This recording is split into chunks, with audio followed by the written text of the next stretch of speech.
তোমার জন্য তো অনেক বড় সুখবর আছে। কেন রে, কি সুখবর? এমা, তুমি জানো? জীবনে তো সুখবর আসবে সুমির মা।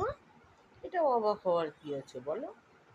ও মা, তোমার যে পাশে তোমার 12 ভাতারি মেয়ে আছে, তাই না? পিন্টু জামাই রে, পিন্টু জামাই পেট পুড়ে খেয়ে গেছে, এবার হৃদয় খেতে এসছে তোমার মেয়েরে, তাই না?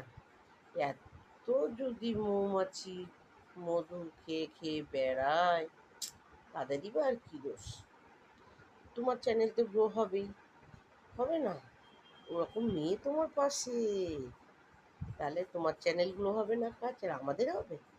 বন্ধুদের জন্য তো তোমার কিছু হয়নি, হয়েছে তো তোমার ছাপড়ি মেয়ের জন্য। ছাপড়ি মেয়েরে ঘাড়ে তুলে নাচাও। বাবা, যদি আরেকটা চ্যানেল খুলে নাও, বাড়ি বন্ধ করতে হবে তো, আর একটা গাড়ি কিনতে হবে।